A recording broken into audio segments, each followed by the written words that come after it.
Olá pessoal, aqui é o professor Arthur, estamos aqui para mais um vídeo da nossa disciplina Cálculo 3 e o vídeo de hoje é um vídeo sobre a teoria e sobre teorema fundamental das integrais de linha. Esse é um teorema muito importante que vai ajudar a gente a calcular várias integrais de linha, certo? E além de ser muito importante e de muitas aplicações, ele é um teorema muito bonito também, porque ele vai ser uma generalização muito natural do teorema fundamental do cálculo.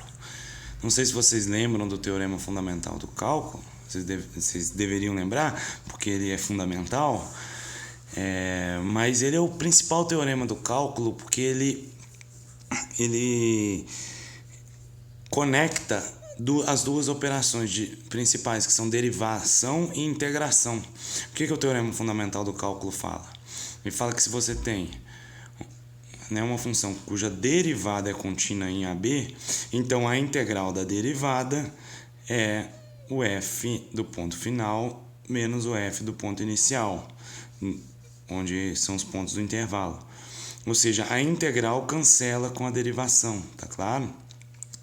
Existem outros enunciados do teorema fundamental do cálculo também, que se você derivar uma integral, você obtém a função aqui de dentro, mas basicamente é isso. Ou seja, a integral cancela com a operação de derivação e fica a função calculada nos extremos. Ok? Agora minha pergunta para vocês é a seguinte: qual que seria a generalização desse teorema para uma função de duas variáveis? Qual seria o teorema fundamental do cálculo quando você tem uma função de duas variáveis? Ou seja, você teria uma certa integral, que eu não sei qual, da derivada de uma função de duas variáveis, dando a função de duas variáveis calculada nos extremos do conjunto.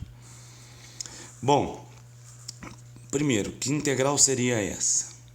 A gente não sabe. Segundo, que tipo de derivada seria essa? Que é uma derivada total, né? Até agora a gente só conhece as derivadas parciais de f. Tem a fx e a fy. Será que seria com alguma dessas? Bom, na aula de hoje nós vamos responder essa pergunta. Então, quem seria a derivada total da função f de x, y? Bom, para responder isso, a gente vai lembrar o que é o vetor gradiente. A resposta vai ser a seguinte, o vetor gradiente é a derivada de um campo escalar, tá claro? Essa derivada que eu perguntei aqui vai ser exatamente o vetor gradiente. Vejamos por quê. Primeiro, um motivo algébrico.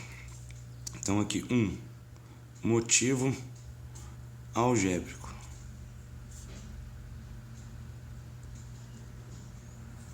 Então é isso que eu vou apresentar aqui. Bom, vejamos. Em R2, quem que é o vetor gradiente de uma função? Você tem uma função de duas variáveis, você está em R2, tá? Então você considera o vetor nabla, que é um vetor que tem operadores diferenciais que tomam derivadas parciais em relação a x e a y, primeira e segunda variável. Então, o vetor gradiente, você faz o produto de nabla com f. É um vetor, não é um vetor de números, mas é um vetor de operadores diferenciais, vezes uma função escalar. Então é como se fosse um vetor vezes um número. Você passa o número multiplicando os duas componentes do vetor. Então fica del f, del x, del f, del y. Então o gradiente em R2 é formado pelas derivadas parciais de f. Vamos ver em R3. O vetor nabla agora tem del x, del y, del z. E você tem uma função agora de três variáveis, f de x, y, z. O gradiente dela é você fazer o produto desse vetor por esse número. Então vai ficar esse vezes esse, esse vezes esse, esse vezes esse. Vai ficar del f, del x, del f, del y, del f, del z. Tá claro? Como é que a gente pode tentar generalizar essa ideia para R1? Ou seja, para R. Observe que em R2 em R3 a gente tem pontos ou vetores de duas coordenadas, né? Em R1 a gente teria vetores de uma dimensão, ou seja, vetores que só tem uma coordenada, ou ainda números, ok? Os pontos aqui são números. Então, quem que seria o vetor nabla aqui formado pelas operadoras diferenciais? Como você só tem uma variável x, você só tem o d dx. Não é mais o del, porque o del é parcial, quando você tem várias. Quando você só tem uma, o del vira d. Então, quem que seria o gradiente de f de x? Seria o d dx vezes f. Esse vetor de uma dimensão vezes esse número. Ora, mais um vetor vezes um número dá um vetor com a dimensão aqui, que é 1, que seria o dx vezes f, que é o df dx. Mas isso é um vetor de uma dimensão que também é um número. Certo? Em R, os vetores e números se confundem. São a mesma coisa. Então, aqui você tem o df dx, que é a derivada f' de x. Então, observa bem, se a gente trouxer a definição de gradiente para R, fazendo analogia algébrica, a gente vê que em R, o gradiente de uma função é a derivada. Então, a gente pode voltar para cá e falar, quem que é a derivada aqui? Ora, já que a derivada em R é o gradiente, a derivada em R2 ou R3 é o gradiente. Então, eu estou querendo convencer vocês aqui, por um motivo algébrico, de que a derivada de uma função de duas variáveis ou três é o vetor gradiente dessa função. Agora eu vou tentar convencer vocês por um motivo geométrico, ok? Infelizmente, a maioria dos livros não fala isso, né? E se falasse, eu acho que ficaria muito mais simples de entender os conceitos relacionados a gradiente, ao teorema fundamental das integrais de linha. Bom, então vamos lá lembrar, né, do que é o vetor gradiente. Olha lá, em R2 você tem uma função de duas variáveis, x e y.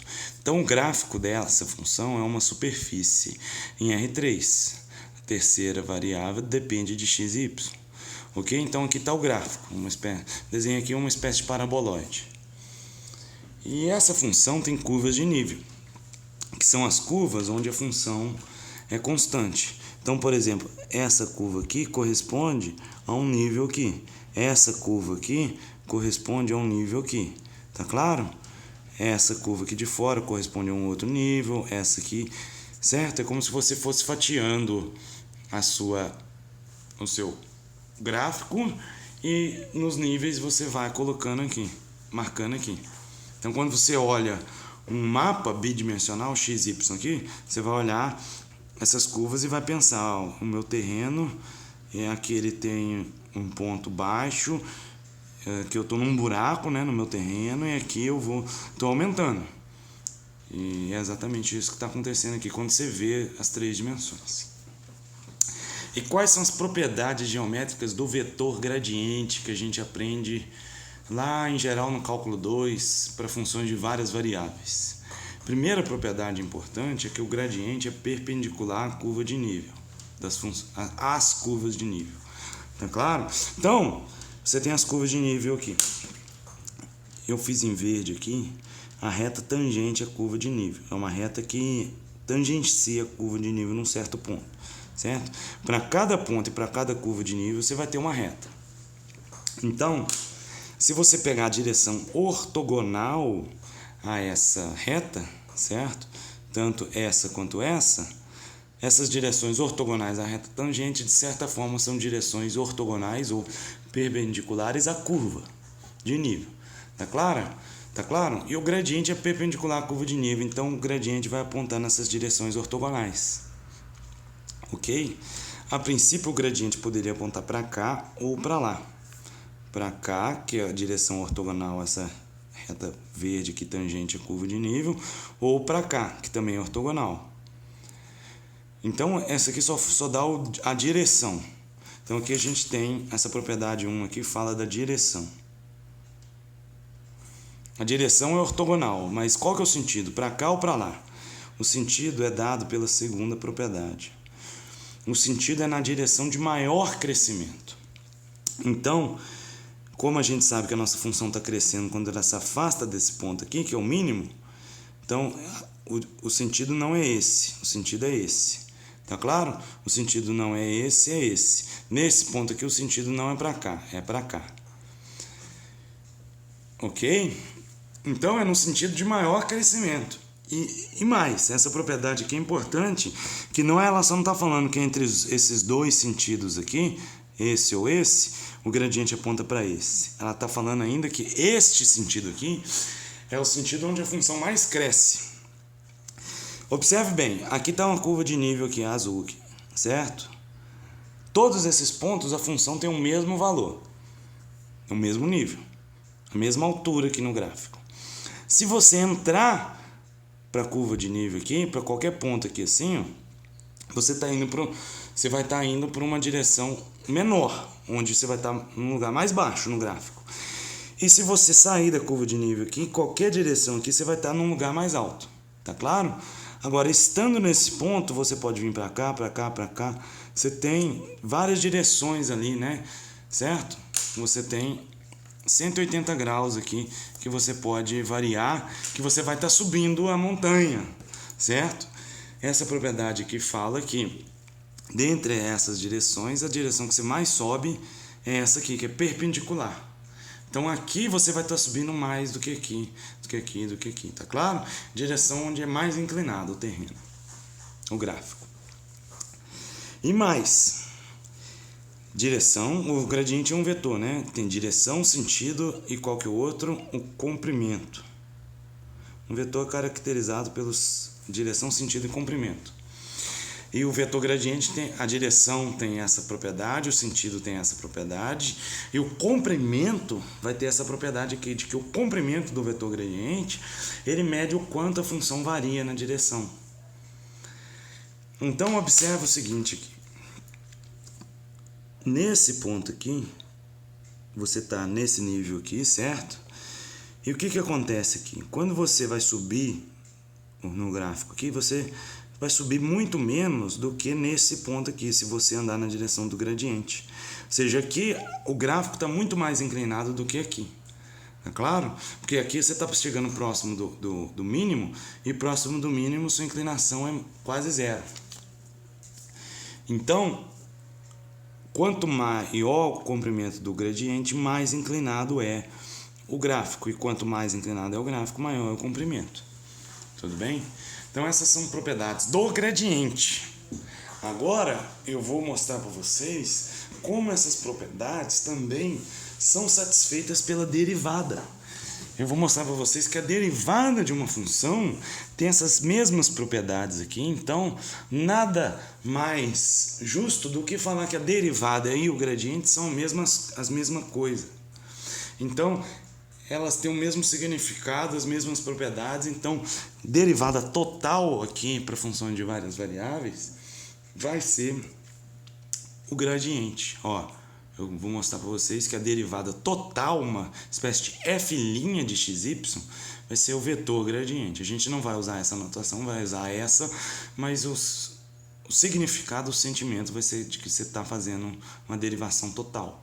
Vai ser pegar todas as derivadas parciais, né? Derivada total é um vetor que contém todas as parciais.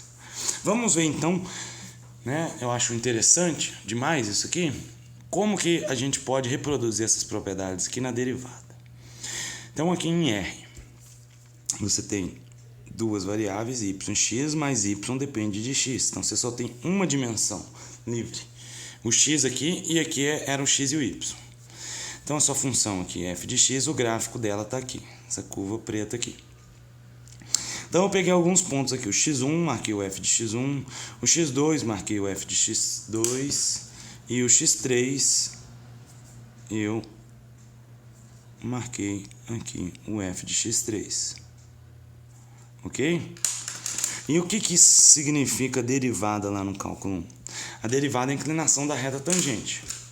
Então aqui no x1 eu fiz essa inclinação aqui, ok? Essa reta tangente. Então a derivada, né, a gente pode chamar de alfa 2 aqui, aqui alfa 3, aqui alfa 1. Quem que é a derivada num ponto xi? É a tangente de alfa i. É exatamente a inclinação da reta tangente, que é medida pela tangente do ângulo que essa reta faz com a horizontal. Tá claro? Então, observe aqui o alfa 2 ele é pequeno, a tangente dele é pequena, porque a inclinação dessa reta aqui é pequena. Desculpa, o alfa 3, né? Essa inclinação é baixa. Essa inclinação alfa 2 vai ser maior. Essa inclinação alfa 3, ela já fez assim, já passou 90 graus e já virou. Quando o ângulo tem mais de 90 graus, a sua tangente é negativa, porque o seu seno é positivo, mas o cosseno é negativo. Então, essa inclinação aqui é negativa, tá claro?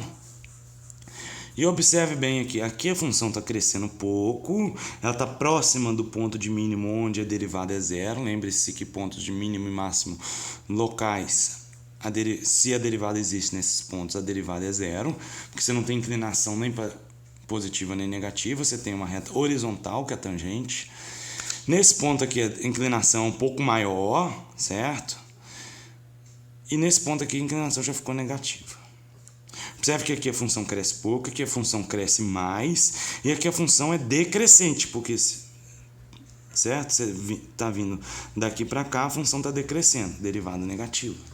Então a derivada serve, quando ela é igual a zero, serve para analisar mínimos e máximos locais. Quando ela é positiva, serve para caracterizar crescimento. Quando ela é negativa, serve para caracterizar decrescimento. Isso que a gente já viu no cálculo 1. Agora, eu vou querer entender a derivada como sendo um vetor no eixo x. O que eu vou fazer? Eu vou pegar o tamanho aqui da derivada em número, né? Então, essa derivada aqui tem um número, no x3, tem um valor baixo. Eu vou pegar esse valor baixo e vou falar que ele é um vetor com esse comprimento. O comprimento do vetor vai ser o valor da derivada, certo? E vai ser um vetor apoiado no ponto x3. É mais ou menos o que é o gradiente aqui. Então, o x3 tem um valor positivo pequeno. Essa aqui seria a derivada de x3, representada como um vetor. O x2 tem uma derivada positiva um pouco maior. Esse vetor aqui seria a derivada do x2, representada na reta, como um vetor. O x1... ele tem uma derivada grande em módulo, mas negativa. Então, vai ser um vetor com componente negativa apoiado aqui no x1. Um módulo grande, igual ao do x2. Tá claro? Então, representando a derivada como vetor, vamos ver o que acontece aqui. O gradiente é perpendicular à curva de nível. Vamos ver aqui. A derivada ela é perpendicular à curva de nível. Essa propriedade aqui é meio satisfeita assim, de maneira por vacuidade ou de maneira assim natural, porque é o seguinte, a gente não tem curva de nível aqui.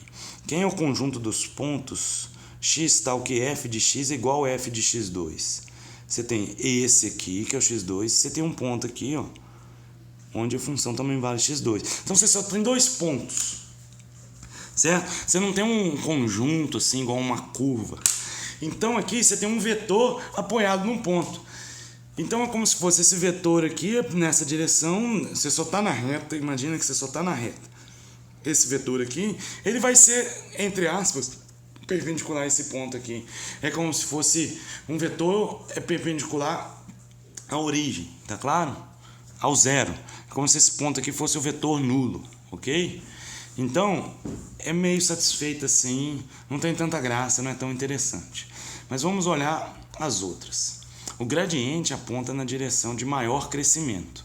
Então, dentre todas as direções possíveis, ele aponta numa direção onde a função cresce. E dentre todas as direções onde a função cresce, ele pega a que ela mais cresce. Agora pensa aqui que você está na reta. Você tem quantas direções possíveis? Você só tem essa ou essa. Direita ou esquerda, direita ou esquerda. Tá claro? Uma delas a função vai crescer e outra a função vai decrescer. Observe que quando a derivada é positiva, o vetor derivado aqui na reta aponta para a direita. E é nessa direção que a função é crescente. Tá claro? Nessa direção aqui que você vai fazer a função crescer. Agora, quando a derivada é negativa, em todos os pontos onde ela é negativa, o vetor derivada aqui na reta vai apontar para a esquerda.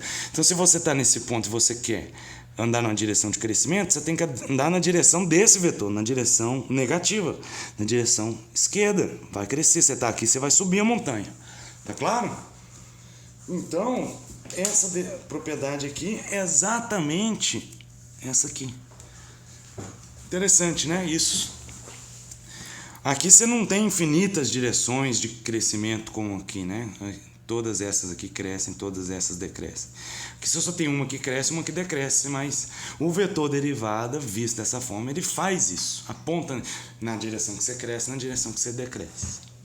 E, finalmente, a norma do gradiente mede o quanto a função varia. Bom, quem que é a norma disso aqui? A norma disso aqui é exatamente o módulo da derivada. Tá claro? A norma desse vetor é o módulo da derivada, e a gente sabe que o módulo da derivada exatamente mede a inclinação dessa reta, ou seja, mede a variação. Nesse ponto x3, o módulo é baixo, então a função varia pouco. Nesse ponto x2, o módulo é alto, a função varia mais. Nesse ponto x1 é negativo, varia para esquerda, cresce para a esquerda, mas o módulo é alto, ela varia bastante. Tá claro? Então essas propriedades que são satisfeitas aqui são aqui também. Então não é nada mais justo, por motivos algébricos e geométricos, que chamar a derivada de gradiente ou gradiente de derivada. Tá claro? Então, visto isso, vamos falar do teorema fundamental das integrais de linhas, que é de fato o conteúdo da aula de hoje, né? Então, o teorema fundamental das integrais de linha, pessoal, vai ser exatamente a generalização do teorema fundamental do cálculo para funções de várias variáveis, não x e y, mas x, y, z, x, y, z e w, quantas variáveis você quiser. Você tem a integral de uma derivada, é a função calculada nos extremos. O que o teorema fundamental das integrais de linhas vai fazer? A integral de uma derivada, e quem é essa derivada? É o vetor gradiente. Então você tem um vetor. Para você integrar um vetor, tem que integrar o vetor com relação a dr. Então vai ser uma integral de linha do gradiente de f escalar dr. Então, para ser uma integral de linha, tem que ser numa curva. Então, qual que é o ponto final, o ponto inicial? É o ponto final da curva, inicial da curva. Então, é totalmente a generalização do teorema fundamental do cálculo. Vamos ver aqui, então, direitinho. Você vai ter uma curva que é suave por partes, então ela tem um número finito de pedaços, que cada pedaço é suave. O que eu desenhei aqui, ela é só um pedaço suave, ok? Mas ela poderia ter uma quebra, um bico. Num ponto dela teria duas partes suaves, quantas partes suaves você quiser. E ela está contida num conjunto D. E esse conjunto D serve para quê? Esse conjunto D tem que ser um conjunto tal que a função f é de classe C1 ou SC1. O que significa ser C1? Ela tem derivadas parciais contínuas no conjunto. Então você tem uma curva e você tem uma função que tem derivadas parciais contínuas num conjunto contendo a curva. Ok? Bom, então, o que fala esse teorema? Esse teorema aqui fala que a integral da derivada, ou seja, a integral do gradiente escalar dr, na curva C, é o f calculado no ponto final menos o f calculado no ponto inicial da curva. Ok? Isso é muito importante, porque você não precisa calcular a integral de linha. Você só precisa calcular a função nos pontos final e inicial. Você troca o cálculo de uma integral de linha por um cálculo simples aqui. Tá claro? Em particular, essa integral de linha aqui de um gradiente não depende do caminho. Você tem um ponto A aqui, um ponto B aqui. Você tem esse caminho. Você tem esse, né, o ponto B está aqui. Ou você tem esse. Todos esses caminhos aqui são caminhos que saem de A e chegam em B. Se você for integrar um gradiente de uma função nesses caminhos, o resultado vai ser o mesmo. Então você pode trocar uma integral difícil por uma integral simples, na reta. E mais, você não precisa, né? Você só calcula a função no B e no A. Quais são as aplicações, então? Você tem um campo F. Você quer calcular a integral de um campo F. A pergunta que você se faz, então, é a seguinte. Esse campo F, ele é gradiente de alguém? Certo? Aqui é um campo qualquer F, uma integral de linha qualquer. Então, se essa integral de linha estiver difícil para você calcular, você se faz essa pergunta. Esse campo F é gradiente? Se ele for gradiente, você encontra a função potencial f' para ele, ou seja, ele vai ser o gradiente de uma f'. Então, você vai calcular a integral trocando ele pelo gradiente da f' e simplesmente vai ser o f' de b menos f' de a, onde b é o final e a é o ponto inicial da curva. Tá claro? Então, tudo depende do campo ser gradiente e de você encontrar a função potencial. Então, você troca o cálculo da função potencial agora, que você vai fazer ele, pelo cálculo da integral de linha, que pode ser mais difícil. E como que você vê se ele é gradiente? Ele tem que satisfazer condições necessárias. Em R2, as condições são essas. A segunda componente derivada em relação a x tem que ser igual à derivada da primeira componente em relação a y. Em R3 você tem condições análogas. Se ele satisfazer isso, ele pode ser gradiente, daí você procura o potencial, como a gente viu na aula anterior sobre campos gradientes. Encontrado o gradiente, você calcula a integral de linha usando o teorema fundamental do cálculo, que a gente vai abreviar por TFL, T-fio. Ok? Então você troca, você não precisa mais calcular a integral de linha, só precisa achar o gradiente, achar o potencial e calcular nos pontos final e inicial. Observação aqui importante: nem todos campos F são gradientes, ok? Então isso nem sempre vai ser possível, mas quando ele for gradiente, você usa o teorema fundamental das integrais de linha, que é uma generalização natural do teorema fundamental do cálculo, porque o gradiente é uma generalização natural da derivada de uma função de uma variável, ok? Então espero que vocês tenham gostado do vídeo. Era isso por hoje, até o próximo vídeo. Até mais.